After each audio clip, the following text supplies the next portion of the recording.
Hi,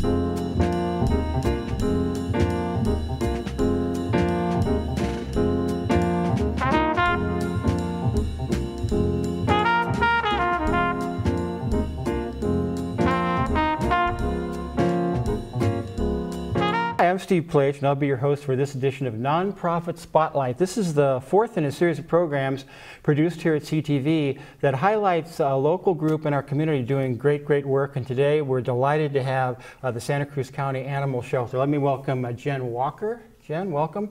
And Melanie Sobel, welcome. Thank you. Why don't you tell us a little bit about yourselves and maybe your work with the Animal Shelter, just kind of briefly before we talk about some of the programs and things you do. Sure. I'm Melanie Sobel. I'm the general manager, and I've been in Santa Cruz for about 4.5 years. Oh, okay. Previous to here, I was the director of animal control for the Milwaukee County. Oh, and then really? previous to that, I was the director of program services at Chicago Animal Care and Control. Oh. So I've been in this business about 15 years, and I moved out here because of the beautiful environment and the lovely community, and could not be happier with this community and the incredible support that we get for our shelter. Well, that's terrific. And Jen? I'm currently the program and development manager, but I came on a couple years ago as the volunteer coordinator. Oh, okay. But my history goes back to when I started volunteering back when the animal shelter was up in Scotts Valley. Oh my, yeah. And it caused a change in trajectory. So I've been working in animal welfare for about a dozen years, partially because of that experience volunteering up in Scotts Valley when the shelter was up there.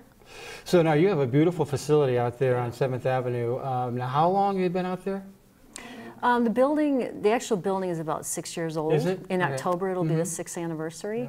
Prior to that, there was kind of a makeshift shelter that they had to put together quickly, and that was in Scotts Valley. Okay. And previous to that, the Santa Cruz SPCA had a different building, but on the same location that our shelter currently resides. So they used to have the contract with all the municipalities of the county to provide animal control and sheltering. The county broke off from them in 2002, and that's when they had the shelter in Scotts Valley, I believe, for 2 years. And then they built the current shelter that's there. Now, was that facility built with county funds, or were there some private donations that were involved with that? Did you have to do some fundraising around that? No, it was county. Okay, it was county terrific. funded. Well, I'm glad the county's decided to step up for that. They are really good about those kinds of things. I know that you have staff, but you certainly are as volunteer-driven as perhaps we are at CTV. Tell us a little bit about how that works. Sure. Well, we see over 5,000 animals every year, and our staff, our paid staff, certainly couldn't take care of the animals that come into the level of care they really deserve. We can take care of their basic needs, make sure everyone has food and water and a nice bed, but there's so much more that goes into caring for animals. You know, they need love every day. The dogs need to get walked, cats need to get groomed. So we have close to 400 volunteers who give time at least on a quarterly basis.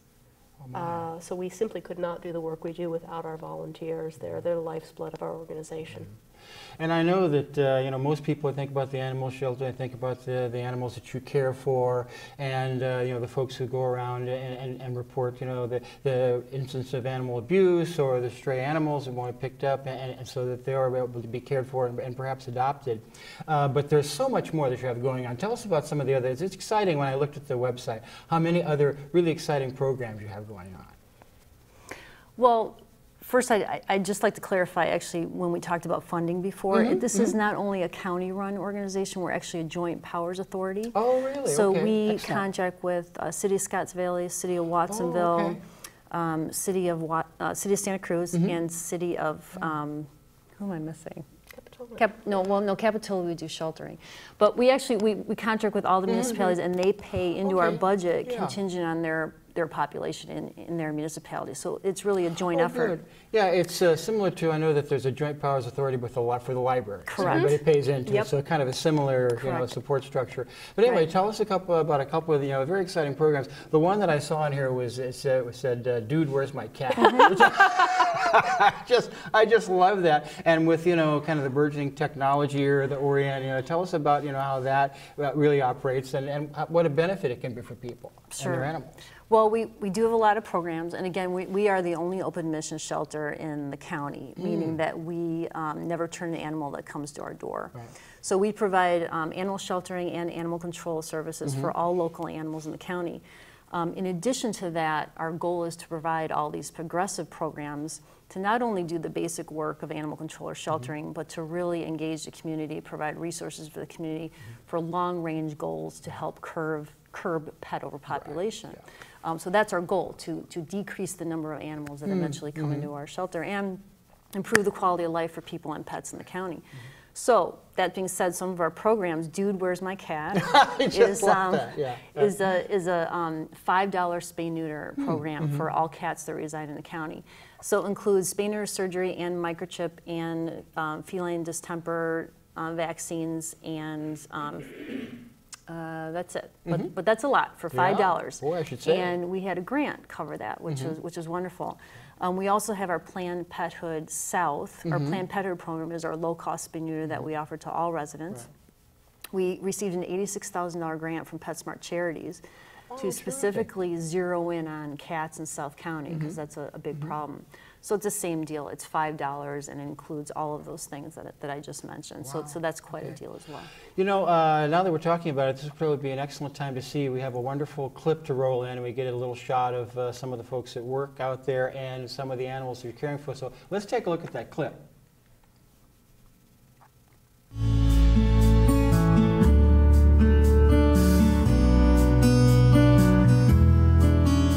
Hi, I'm Linda Pozzafero, and I'm the Client Service Supervisor with the Animal Shelter.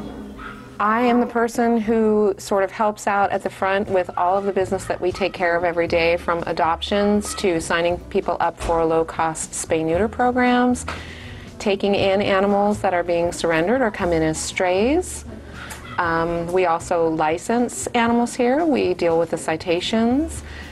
We take reports for abused and neglected animals. And we help folks get in touch with animals they'd like to take home. The thing I like most about my job is adopting out the animals, of course. Finding a home for maybe a dog who's been here for 6 weeks, or an old cat, and some person comes in and that's exactly what they're looking for, is an older animal to take home and love. It's absolutely the thing that keeps us all going. My name is Todd Stossy. I'm the Field Services Manager for the Santa Cruz County Animal Shelter. My job entails leading a team of well-trained officers for the entire County of Santa Cruz, City of Santa Cruz, City of Watsonville, as well as the City of Scotts Valley, in investigating any sort of animal-related crimes that occur. That can be anything from animal abuse to animal cruelty to animal neglect. We also service the wild animals in our community, those who are injured and need to be humanely put down. We take care of them. So they're no longer suffering. We also transport small juvenile wild animals to Native Animal Rescue, where they can be rehabilitated. Basically, we're the law enforcement as well as the paramedics, if you will, for the animals in our community. We also assist the Sheriff's Office, police departments in working with them when they have protective custody animals from an arrest or an eviction. We go out there and we serve the animals in our community. The best thing about this job is no 2 days are alike. I've been in this position for 12 years and every day is different. It's a wonderful job that we get to not only serve the animals in our community, but also serve our community members. My name is Erin Conway. I'm the Volunteer Program Coordinator at the Santa Cruz County Animal Shelter. We have a fabulous group of volunteers that come in regularly here, and our volunteers help us with so many things. They're integral to every department in this shelter. We have fabulous photography teams and people who do training and mentoring of other volunteers. There's lots of opportunities for volunteers, and so we always welcome new ones. We have a couple of orientations every month if anybody is interested. And there's all kinds of things you can learn here about animals. You can make new friends, and you can just basically have a lot of fun here. It's a great volunteer group, so come on in.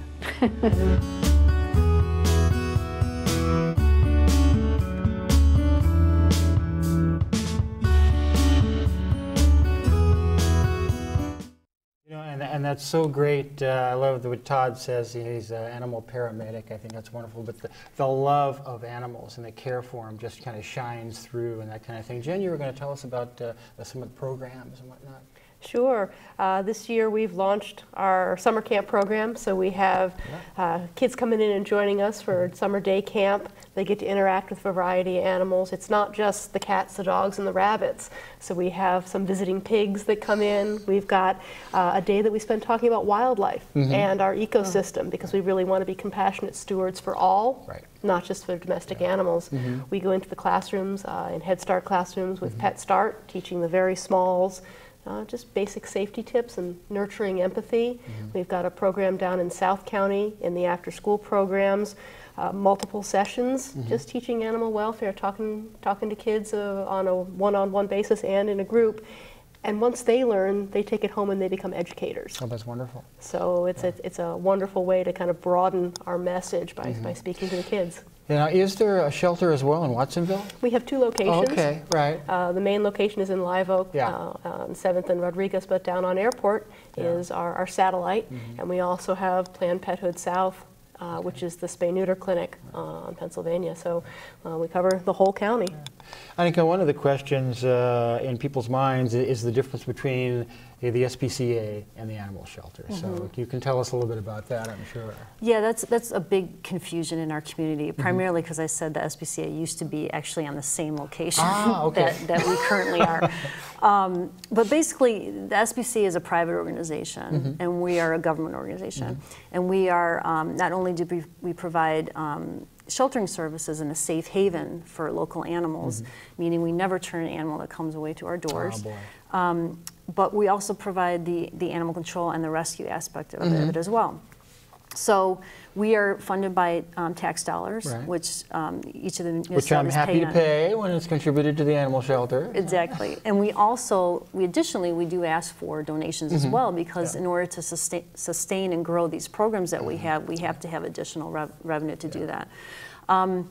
But one thing that is really important to understand in animal welfare is that I'm sure you've heard of what a no-kill shelter is. I have heard of that, yeah. Okay. In fact, I'll tell you just for a second, my brother lived in Manteca, and that's where they got all of their pets and their dogs that they had for many, many years, the no-kill pets. So tell us more about that, absolutely. So one thing that's really important to understand is that everyone wants to be no-kill. I mean, no one wants to get in this business to euthanize animals, but unfortunately it's a necessary evil. It's part of what society, it's a societal issue and problem. So we are basically there as, again, a safe haven for animals. So animals that come to us that are, say, severely aggressive and are a public safety hazard, or animals that are so horribly injured that they can't be rehabilitated, those animals have to be euthanized. No-kill organizations get to have the luxury to pick and choose which animals they take into their shelter. Oh, I see. We do not have that luxury. We take every single animal that comes in. Thereby, if somebody brings an animal that doesn't fit their criteria for adoption to a no-kill, they say no, the animal gets circumvented to us, and then we're blamed because we euthanize the animal. But we like to see ourselves more as a safe haven, a place for these animals to go to, because otherwise, where would these animals go, and what would be their fate? And I choose to work in open admission animal shelters because I feel we serve the society's neediest animals. And the hardest thing about this job is euthanasia, but I want to make sure that it's done in the most humane and compassionate manner. And before we get too much further along, I want to make sure that people know how to contact one or both of you to volunteer or to donate to the organization. So I don't know whether we have graphics for that, but just please mention it now while we have a little time to let people know how they can volunteer for this wonderful organization, do this wonderful work, and then put their hands in their pockets a little bit and help out.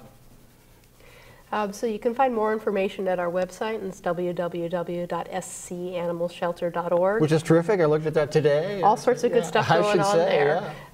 You can also contact us at the shelter. I'm at 831-454-7235. That'll take you straight to my desk. If you don't reach me at my desk, I'm running around a lot. Leave a message. I'll get back to you as soon as I can. You can reach Melanie at the shelter too. Yes, and on our website there's a Contact Us page, and it has all of the management with our direct lines and our email addresses. So over time, and it's wonderful work that you do over time, have there become more of a proliferation of homeless animals? You know, it's when the recession hit in 2008, there was people were losing their homes, and unfortunately, when people lose their homes, they have to move into an apartment. It's very hard to find rentals that allow animals. So that the economy definitely affects the number of animals that come in as far as homeless animals. We do see a lot of homeless people population here that have animals, which is not necessarily a bad thing. A dog with a person 24/7 is a dream for the dog. They're not at home alone. They're with their person all the time. What I found is a lot of homeless people will feed their animal before they feed themselves, and it's their one caring friend in the world. It offers a support system, and it's wonderful.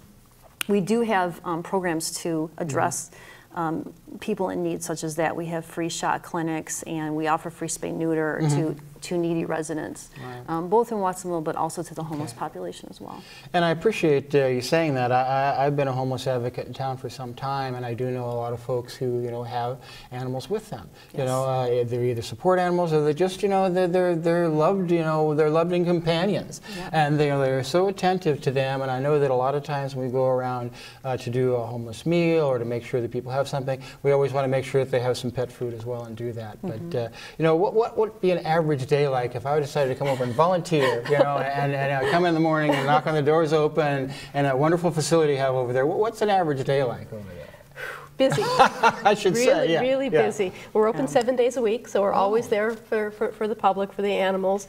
Even on days when we might be closed due to a county holiday, the volunteers are still there because the animals don't care it's 4th of July. They don't care that it's New Year's Day. They still need that care.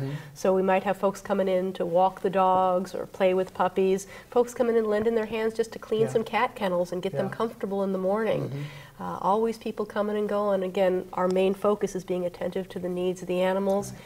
We have folks who work with our beautiful landscaping so that we continue to be as welcoming. It's a lovely location and building and grounds. It's terrific. The other thing to point out, our officers are on duty 365 days a year, 24 hours a day. So we have an on-call shift for emergencies because we assist law enforcement. If somebody gets arrested for a DUI in their car, it's 3 in the morning and there's a dog in the car, they call us. We bring the dog for safekeeping in the shelter if the person goes to jail. Person goes to the hospital, there's a fire, animals involved, they come to us for safekeep. So it brings up an interesting point about the care of animals. Now, do you have veterinary professionals on duty or on call, or how does that work? We do. We have a full-time staff veterinarian, and we also have contract veterinarians that we work with as well. So they primarily do spay-neuter, which we offer, but also they do health checks on animals routinely, and we have contract vets that come in and supplement the full-time vet as well. And I know that something that's been more available over time is having pets go and visit older people, seniors, things like that, which is just so wonderful. Sometimes you're growing old and you're a little isolated. You like to have a friend and companion to be able to provide them somebody who gives them unconditional love is a wonderful gift. We actually had a group come in from Driftwood Supported Care last week. So it was a group of the residents who came in. We did a tour of the shelter, made our way all the way around. They got to visit with the critters. They brought us some homemade dog cookies that they had made for the dogs. And then they got to do a visit with one of our animal ambassadors. Again, trained animals who are trustworthy and can do those sort of interactions in a safe way. And the residents had a lovely time. They got to have that outing. They got to visit with the animals. And frankly, it's good for the rest of the community to see everybody coming in. We have kids groups who come in and tour. We have volunteer groups who come in for single days of service. All sorts of different ways to introduce people to the shelter and the work we do. Now, do you do obedience training? Is that something that you offer as well? We actually just started. Do you want to talk about that? Yeah, we're thrilled. This summer we've been starting family dog classes with Simpkin Swim Center. Another wonderful title, another wonderful name for a program. And they're able to bring small groups of dogs and their handlers in. We invite all family members in, so kids and adults, to come and learn how to communicate with your dog. It's more than just learning sit, stay, wait, come. It's really building that relationship relationship and forging that bond. So we're thrilled to be able to have that as another one of our services to continue that outside of our shelter doors, because we really want to be able to be there no matter what for the animals in our community and for the people who care for them. And we're talking about getting the older folks involved with the companions, but certainly starting children young, to appreciate and love and care for animals, to build those values in their lives, is a wonderful thing. Absolutely. Do you do outreach into the schools? Okay, tell us a bit about that, because I think that's a fascinating way to approach that. We certainly do. We start very small. We start in the preschools. We've got a joint partnership with Head Start. So we go into most of the Head Start classrooms, partially to teach safety around animals, but also, like you said, to nurture that empathy. Yeah, absolutely. And that goes all the way up through elementary school. We've got an after-school program in Watsonville, again, to kind of support the kids so they learn about animals, they learn about what's safe, they learn about what's responsible, and they take that information home. Right. We invite tours to come into the shelter. So we have programs for all ages, but the after-school program and the preschool is our main focus. We're going to start doing after-school youth clubs so that we can have more younger volunteers come in, because that matters to us too. Wonderful. Now, do you have regularly scheduled volunteer orientations or trainings, or tell us something about that so people kind of get an idea of what they might be experiencing when they come over and volunteer? And I'm sure people watching this are going to want to do that. We do. We have orientations twice a month. Oh, and sometimes we have more if there's more of a demand. But twice a month we have our general orientation, and then people can sign up for species-specific training. So if they want to work with dogs or cats or rabbits, and there's also there's tons of possibilities. They can work on special events. They can be on the photo team. There's a bunch of different, and it's all on the website. General orientation, then they sign up for species specific. We have our veteran volunteers that actually train our new volunteers. And then after that, we have more veteran volunteers that are mentors that actually work one-on-one with training the volunteers. So it's a pretty extensive, cohesive training that And are you both involved in that, or either one of them involved in kind of the... No, actually Erin, who is who on... we saw on the video? She's the volunteer coordinator, and she handles that program. And how many volunteers do you have over the course of a year? I'm certainly, you need more always, everybody does, but how many, what kind of a core volunteer group do you have? Well, we've got a very active group, but over a quarterly basis, we see around 400 that come in and do something in a quarterly basis. That could be folks who foster kittens, could be folks on the green team with our landscaping, could be some of our serious dog walkers who are in there 2 or 3 or sometimes 4 shifts a week. Goodness, So it's a variety of options of commitment, of time, but there's always a way to help. And that's something I think that's important to emphasize, and I've been involved with a lot of volunteer organizations in the past. When you do an orientation or training, they really ask you, and appropriately so, for commitment. They say, geez, we'd like you to commit to doing a certain... What is the kind of commitment that you would ask of people who are volunteering for animal shelter?